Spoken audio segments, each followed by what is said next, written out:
et vous avez bakole logo ba menacer bango ba koloba logo nini ya bango bakendaki na yango po bandeko batika ko menacer bango boye parce que oyo eza mala moté. Je me rappelle la histoire ya Onoka Panga nazolo bango étant que chroniqueur sans arrière penser Onoka Panga na lo bango eza nzambe mutasala gaza la vie parce que les chete ba bamaye et tout ça na cerveau so ezalaka na kini awa nde de mine kini ezalaka maintenant mususu Onoka Panga za na vite heureusement Dieu est bon vu Onoka Panga le libanda de Banza London TV. Bato bazaka batele na appela batele na banti bala balinga affecté balinga bango te la société balinga bango te la mboka. Mais les gens qui sont impolis bato ba finga bato balinga bango et c'est même la musique congo bato bazo finga mo te na fani bazo finga moto atanga ba kombo ya ba patron de jota moto ba balinga bango pe miso bango ba uchango ba j'aime bozo comme ba uchango ba commentaire. Moi je me demande to kende wapi lelo de Banza London TV. Est-ce que baïbelo ranal pourquoi ba ono ba makambo eza clair o ba nsa ba ngina o ba le la vérité ndebo ko attaquer bango eza normal dans le makambo tout il faut relever zalaka. Je ne crois pas que tout dans la Kasavubu awa dans la restaurant Corneille que mutaye olia awa bilo resili sur le bilo resili mutaye pas fan la le roi na Corneille donc le roi bilo resili fona fan na Corneille de Banza London TV avec des Bruno original. Salutations cordiales à toutes et à tous, mesdames, mesdemoiselles et messieurs, mes fidèles à DML TV, na Mukuse, na Moulez à la Banza London Télévision. Merci pour votre confiance et votre fidélité. Bonjour, continuez toujours à commenter, à liker, à partager. Ça nous motive d'avance. Il y a Moussala comme le fort. Alors, on a le Moussala pour réformer. Les aides devant, on est beaucoup plus censé. Il y a beaucoup d'informations dans temps réel. C'est toujours la voix de votre humble serviteur et M. Mago, l'apôtre de tous. Et déjà, merci. Nanzamba Pesibiso Makasi Makoki. Il y a vraiment un souci mon collègue parce que moi, je l'ai toujours dit que là, on a la mauvaise arabe. C'est ce rôle-là de la Moki. Et ça rend mais merci parce que la Bible dit l'homme n'est pas le maître de son souffle. Celui qui est fidèle dans les petites choses, il sera aussi dans les grandes choses. Bandogue Belé, ou Bazan Abopito, juste Nakata Basal d'Igence, Monsieur Nakata Bakoma, Monsieur Nakata Bamorke, Monsieur Bato PC même qui s'est repé ça, Maya Romela, mais Bisso Zouil Bakou, et on a sur mon collègue. Et c'est important, repé ça rend mais merci. Et c'est très très important parce que n'a remarqué dans mon kil, comme ça va donner pas prêtre. Mais oh, on t'a dit de tout dans sa mokili et aller nzambe pour nous l'un de mon abara comme on m'a peine de le Dieu parmi nous faut ça merci et c'est très important. Alors lelo vous remarquez dans la ligne moko face à la caméra. Alors toi na moi sango moko ya moi passi et comme les biso donc musique à Congo c'est compliqué moi sango passi quoi mais nzambe a un contrôle à tout parce que ne balobaka na ba toutes les circonstances nous toujours la vie pour ça remercier pas nzambe parce qu'il y a des mettre tempé et à circonstances. Donc, tout concours au bien de ceux qui aiment Dieu n'est Bible le baga. Moi, ça ne va pas ces alliés parce que. Ah non, musique est compliquée. Artiste, c'est une play. Orana, donc, artiste culturel pays vie au Lelo. À se décider qu'il y a la carrière selon l'aïe. Aza Benda, en danger, Aza hospitalisé donc. Azalaki menacé Makasi, c'était vendredi, c'était le 14 septembre. Donc, après tournage, il y a clip na bango, il y a Silikoti, donc Azalaki menacé, na kozonga na bango, donc Azalaki menacé, donc et puis cette nani priant solo soliste, il y a également Azalaki accident même. Semaine il y a clip guitare naie bon remarquer na ça une des émissions il y a mis balai à une guitare naie et Panzani et Pasuki donc guitare naie sur monyango bogoyo kana mawa et puis à ça qui choque na lokolo na kota nous autres mais Dieu bon margué ba pour mais comme les bango mais bazan en vie oh c'est important parce que bazan en vie mais kolobage baza pena menacé alors na lingolo mingte na banda na audio ya priant solo boyo audio na sala ngai et puis na même temps to joper ba vidéo o ya c'est un place dans hôpital boyo na ndenge ba loba bongo tuzunga to continuer na bino. Bonjour Mago. Naza un peu bien. Ngai na saki accident vendredi passé.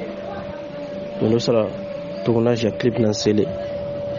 Na sima mausolée ya Etienne Tshisekedi dans tout cela si tu changer site to gena deuxième site na un trekking akati mitu katoki na ngogenda ko tika ba danseuse na ba chanteur donc place en moins à distance et tono courir derrière moye kotate amina na zo moto na procéder na landa bango ne zo moto wana na virage pendant bimara boulevard no mbabo to bambani donc makasi nazo choc na genou na nguru tami na genou et guitare na ngebukani deux parties guitare on a na ngona émission guitare na cher bukani donc c'est une play tozaki na ye mercredi na ba on tozaki aussi ça qui va tournage à clip mercredi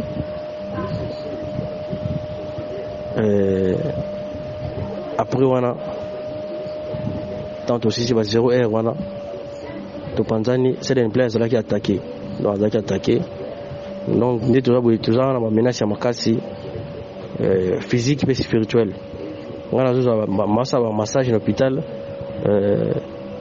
donc makamsu na ko linga lo bonté to solo la kasima. Voilà les gars vous omona artiste Seden Play à danger. Toutaki séance ya clip ya silikoti ya suke za kilobi aussi c'est ba 1h30 tozozonga to etika artiste na biso na nzela directement ba jeune mo ba bimeli biso na nzela ba kiti chauffeur ba bandi menace ya dégâts na mnogola bango ba oloba tozwi yo tolukaka yo donc artiste tellement banda na matete eloko ono esalama te mais attaque oyo to comprendre te na butu wana tozozonga attaque ya dégâts ba menacer artiste ndeka bozomona toza na hôpital donc to filmer nde bomona pour comprendre que ba menace déjà bandi artiste Seden Play à danger. Voilà. Voilà, nous sommes de retour, mesdames, mesdemoiselles et messieurs, mes fidèles, il y a DML Télévision. Je pense que Bomoni image wana, boki d'abord audio appuyant solo, soliste, au bateau travaillant ça d'un play, il y a pas d'aki, à outina qui sera payé. Je pense que Bomoni audio wana, Bomoni nane guitare nae, panzani na Bomoni même na loko nae. Donc il y a ça nandaku, le collège choc. Donc tu es habité, ce qui le collège tengue bukana, de balabaka quelque part les malheurs est bon. Moi je l'ai toujours dit, donc Nzambe azaroter à ma bête. Dieu ne veut permettre qu'il cambe comme la montre, mais ce n'est pas lui qui est l'auteur du mal. Nzambe azaroter à ma bête. Mais à quoi qu'on permettre, nous en Éphésiens, tout concours de ceux qui aiment Dieu, mais Nzambe azaroter à ma bête. Mais tu peux s'en dire merci. Guitare nae panzani, je pense que guitare moza cher. On a eu la valeur de la guitare. Et ça, jamais ça 1000 euros. Mais ça, la guitare, moi, j'ai 1000 matal colo. Peut-être que tu as le compte. Il y a un boucan, Alexis guitare et boucan pour épargner. Moi, audio. Je pense que mon IP vidéo, il y a Seden Play à un hôpital. Ils ont les 14. Si c'est tournage à clip, Bazonga. Entouré, on a plus de 8 personnes. Donc, Babamagi et Bende, il paraît na longi. A sali effort qui mobile luka moya pour se défendre bandeko na quartier n'est pas afandara pour na matete bayoki ke ba menacer nde bayoya na oseku mais elongo na ye babamba yango ebende bo moni vidéo azo hospitalisé dans l'hôpital donc voilà. Moi je pense que aujourd'hui il faut on se dise la vérité, il faut relever Zalaka bandeko baza menacé spirituellement aussi. Bon n'habite sur dans le bas ils ont la musique à Congo des autres qui les taux ils ont la batmusu balinga na bango vérité té donc je pense que bon monde ba vidéo na bandeko baza menacé spirituellement baza pe menacé physiquement mais ngai na koloba boye eza la Seden Play eza la priance solo soki na bango mibale ki baza na eloko ya batu et ozala malamu baloba eloko oyo ya batu bazwaki po to mona ke bandeko batika ko menacer bango boye Parce que dans le bagango, dans l'émission la fois passée, aujourd'hui, on ne peut pas parler de l'histoire de Saturday Play sans pour autant que combat culturel pays. Également, prions sur le Robert Amason était ça doit être un massoleur culturel parce que bah outil na culturel bah ressortissant la culturel pays. Je sais que tu peux. Bah on te bah outil na culturel pays. Peu importe mambo et les gars qui de part et d'autre, mais bah outil na culturel pays. Les lots ceux qui se donnent play à ça la musique, que carrière n'est simbi. Carrière prions sur les simbi carrière je sais que simbi et à le coup moi présent là parce que bah outil na culturel pays histoire que celle qui se donne play à les gars na culturel pays prions solo Anyamura Guerra à les gars na culturel pays mais il est comme nango yo sala que bande ko bazana menacer spirituellement boy je vous dis ce qui est vrai bazana menacer même spirituellement ba on menacer bango alors on a tuni to na mituni ce qui ba na loko ya batu bazwa ki et vous amala ba ko le loko ba on menacer bango ba ko loba loko nini ya bango ba kenda ki na yango pour bandeko batika ko menacer bango boye parce que oyo eza mala moté je me rappelle na histoire ya Onoka Panga nazolo bango en tant que chroniqueur sans arrière penser Onoka Panga na lo bango ezaka nzambe mutasala ki azala vie parce que les chete ba bambaye et tout ça na cerveau so ezalaka na kini awa ndeto ebende kini ezalaka maintenant mususu Onoka Panga azala vite hein. Heureusement, Dieu est bon, vu on aura pas le laza libanda. Pour voyez libanda na kine à moi différent. Si que autant mitona na muta baba on aura pas les chètes. A kufa muta bamba on aura pas les chètes de laza na mabele. C'est-à-dire que ça ba makila musu ba simba rangote. Ce qui ça donne play. Pour un solo, ba na logo ya ba bazwa ki. Ba ko le logo le na bino eloko na bino o baba kendaki nango po bandeko batika kozala menacer spirituellement même également physiquement. Je pense que Fagina Benga même ça une play na so na une émission mais a quand même pas koloba pour un soleil également ça très abattu donc il y a notre awa aujourd'hui il faut relever zala biso ba mago poto zala boye poto kutaki ba zakaki ba baswe to kutaki ba pone mukendi to kutaki ba velanga na mingi 38 tenge il y a 33 na PC mbote ah viens na ibi ko décortiquer ba question hein ko le de 38 tenge na PC mbote to kutaki ba Marius Mbunga to kutaki ba Charles Mbuya le dans France na peta ngaye mingi on na Canal Plus to kuta ba de Blejo Wanga to kuta ba ya mami lela to kuta ba Virginie Lofemme to kuta ba Tebele bango pe bato na tanga ba kutaki ba kutaka ba lukuku sampu ba kutaka ba papa Bernard ba kutaka ba mona ntiewa donc ça dit na likambu tout relève ezalaka likambu tout relève ezalaka il faut de le relever zala lelo na musique à Congo to beta masolo fali na faire ba comme le roi des guides au ba guider génération mais baza bango te bango moko te na musique à Congo dans la héritier watanable ba Fabougas ba Bina Filé ba Robino Mondebu ba Inosa ba Yes Mawete ba Ibroton Piana qui encore ba Patrick Beckham tout dans le bien aéroport aux États-Unis ayamba ngitoko lady maître na pesi mbote tout dans ba tade de motiki les 100 Petro tout dans ba Michel ba belé je pense que le faut relever zala na ba génération tout les cas makambo kenda kaka DD dans l'époque Lombo époque Taboulay papa Wemba Kini Kester l'époque JB Wegal et dans l'époque Fali faire ça dit na ba makambo tout il faut relever salaka bande ko batu ba sali nini et puis makambo ngo pe ba polémique ngo pe ya musique bakate na ba ngo pe hemorragie ngo batika pe mambo batika pe ko loba TV bande ba ngo suko loba te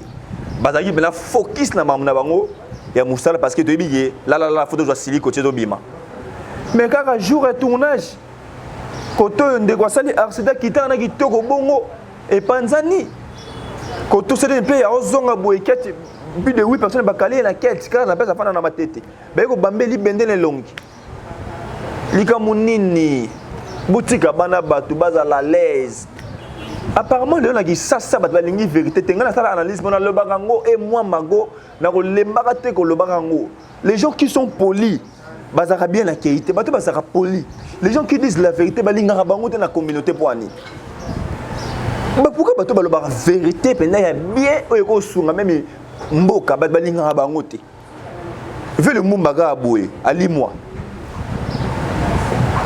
bato bazaka batel me rappela batel me banti vala balinga vérité balinga bango te na société balinga bango te na mboka Mais les gens qui sont impolis, bato ba finga bato linga bango. Et c'est même la musique à Congo bato finga, mutu la fani bazo finga mutu. Attends là ba combo ya ba patron jota mutu ba linga bango. Puis be miso bango bo chango ba j'aime bozo comme bo ba commentaire. Moi je me demande to kende wapi lelo. Est-ce que ça va faire monter les cabans derrière au finga ko finga bato na le droit de nécessaire souté? Ça dit on a mutu finga mutu ko, ça dit mutu finga c'est inférieur mutu do finga. Mais et puis il se permet de passer à la télévision ko finga ko ba boba et puis bato accepter ngo. Et puis bato botal rabe mission bozo accepter ngo jour na bato do kende wapi. Entre mers ne tolo bato to comment. Bande ko bato bana bato c'est des players ça la carrière na ye. Botika ye asa la carrière na ye. Mangama ba polémique on peut attirer na ngo li so alinga ngo shooter a ça la musique na ye. Likamo nini soki azana loko na bino azwaki. Bolobe yango. Bolobe yango. Na biti sola onoka panga awa, onoka panga mutabambeli shit na mutu akufa. Mutabeta onoka panga shit na mutu azana mabele mais lelo onoka panga za vie ana libanda. Ça dit ça ba maklem so ba simba ngoti. Soki ana ba kenai na lelo na bino. Bolo ba gesa den play okinai na lelo na biso, rien solo okinai na lelo na biso. Quand même si ça on a kimia pour baza menacer spirituellement même physiquement. Pour vous menacer bango pourquoi? Est-ce que ba yibelo kanan? Pourquoi ba olo ba makambo eza clair o ba nso ba o makina o ba olo eza vérité. Ndebo ko attaquer bango. Eza normalité. Na le bien makambo tout il faut relever zalaka. Je ne crois pas que tout dans la Kasavubu awa dans la restaurant Corneille que mutaye olia awa biloko sili. Sur le roi biloko sili mutana fa fan la le roi na ina Corneille donc le roi biloko sili fona fan na Corneille. Mutana wa na ba posta alors que le gars pèse musa yelia. C'est-à-dire lelo même tout le monde dans la musique, tout le monde lelo fallait obéter sur les 25 na Yo Arena. Tout le monde lelo fait pas obéter na Côte d'Ivoire les 25. C'est-à-dire bah pourquoi mais c'était pas dit que sur lelo musique moko mission moko beta na Congo en déplacement, c'est-à-dire bah le mission musouté. Pour mission na zaté. Il faut le relever à la biso ba mago poto yelo na koni to kutaki ba marque tabu tango na bosa tanga marque tabu to kutaki ba Zakari ba fela nga Zakari to kutaki ba 37 tenge to kutaki ba Maris to kutaki ba Tebele bango pe ba kutaki ba lukuku sampu ba monantie ba papa berna. Ça dit il faut relever à la makambu tout ceux qui bandeko ba longwe na mouvement ba sali carrière na bango. Bon je pense que mutu tout a parfaité mutu tout na vie azana mo ba erreur de part et d'autre parce que mutu sans athée. Mais botika bana batu kimia basa na musique na bango ça se voit que il y a quelque chose déjà na CNE et batami ligambo na na lo bana biloko kaka yango je pense que qui etam subo tulanga mais mago tout le monde a cédé une playité tout le monde a prière sur l'autre tout le monde a ba éclipse tout le monde a ba monté qu'est-ce qui se passe c'est une play hospitalisé dans l'hôpital jour à clip ba silisi azozonga ba kalaki na mutu kapi de 8 personnes. Papa Mbeni Bende, Amego se défend attaque mobile à un hôpital, prions solo, quitter naé et Panzani a sali accident dans le colo donc de éviter ni comme la bango nzambe garande a sali que bazala en vue mais peut-être de tomber ta maso mususu lelo donc il a tout le awa to robeta masola prions te sans d'autant à culture to robeta masola a sali sans d'autant à culture et à G5 donc je pense que les leçons qui sont une carrière solo naé Simbi il y a prions Simbi il y a G5 Simbi a minimum Simbi zaka le kuma koluto waze quoi alors botika bandeko kimia bana batu bana venir bela ensemble sana bango donc ceux qui ba kenena blo na bino en tout cas bolo bana ceux qui ba kenena nini o boza ki tourner bana batu bazan menacer spirituellement même physiquement bozo menacer bango ce n'est pas bon donc il y en a comprendre que la vie merveille ils ont ba silence mususu ya ba silence ma bé mususu mona oyozo lo ba ya otaloka boué ke ba ils ont ba silence mususu mona mdafani kimia mais ils ont faux silence ba silence ba code de la raké mutafandi kimia mona yuma mais zokane na silence na abon so likam tout côté boutira bana batu kimia alors to comme la souka mais la refonga la passage moko est simple to bon ça rappelle mon nonko baloba mon nonko betsa masoko fimbu to bon ça rappelle mon nonko et la ratoli na opesa parce que mago aza muta mutu te to ça comme comme il faut même bible le bien mutu va yoloba ba ça le lom na 777 fois possible loba to bon ça rappelle mon nonko pour mon nonko o betsa fimbu mon nonko o ifonga la porte mon nonko o pe kanga ba porte donc ils appellent la leçon à suivre na bande mususu obo sala la musique tant besoin dépend de la situation quelconque quel que soit ma bé quel que soit ma lamu yo zoaka ba partie dali positif ba partie négative ko zoaté Donc pour notre moto dans essence ça moto parfait et biso toza batna masumu mais to quand ça rappelle babola mo basala rabiso heure tozalaka na ba orchestre na ba mouvement na lobby bongo na conteste nini parce que lelo likambe comme ça play et comme les priant solo carrément ba ko ba maman play sur makambe comme et outil mais ngai na qualifier mutu moko tawa na bibela mutena sali ka analyse nanga to bon ça rappelle monoko to lo ba mingi mais to ça rendre musala na pesa ko lo ba mingi ezaki toroté je pense que to comme na suka analyse alelo ensuite nanga bandeko boza mutu malamu bandeko boza mutu malamu bino bandeko bolinga kaka sali un play azolo ba te pona nini bo commissaire analyste yona dans hôpital ba mais bazo menacer trop aza menacer spirituellement même physiquement pour la vérité na ye en hôpital bino bandeko bobenga kaye émission o lobate en hôpital yango ba yeba mutu malamu na tanga passe priant solo guitare ne wana ndenga na beli guitare jamais na saba 1000 euros ba guitare ba 1500 mata ba 2000 euros mata guitare ne wana o katane pasugan wala accident ye mo abi mango na ko sans accident on te dit zaka kindoki alors bandeko mutu malamu ndeko na ba pote bozana ba mbongo na otika limoroni ou bien si bozana pour ça contacter bango bolukinga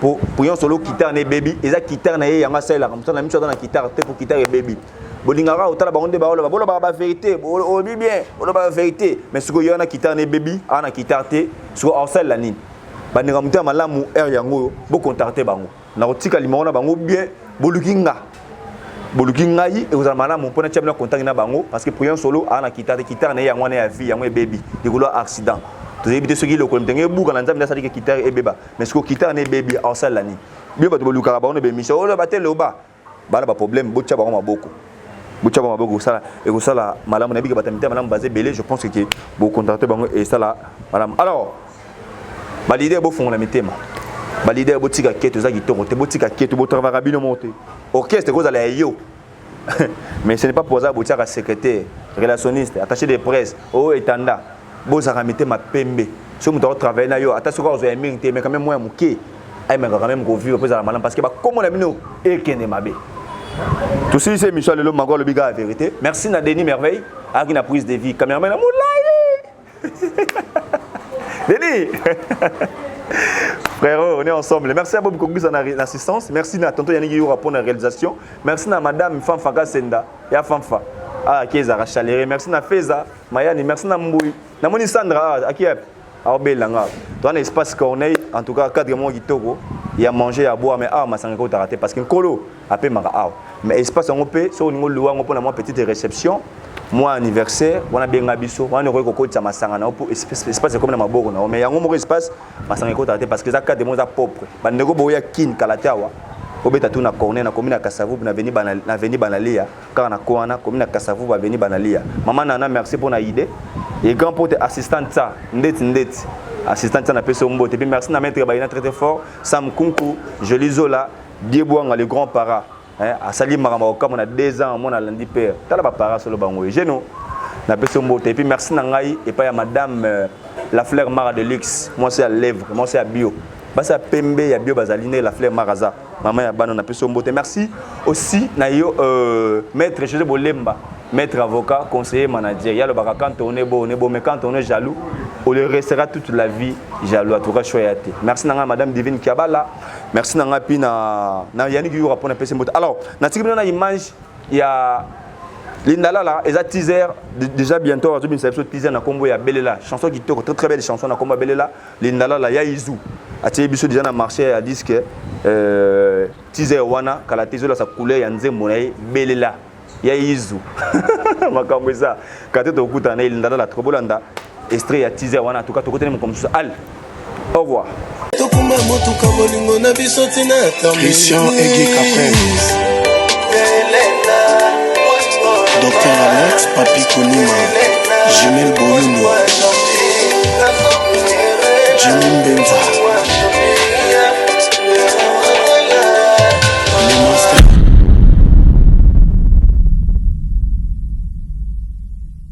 Des bandes à London TV avec des Bruno original.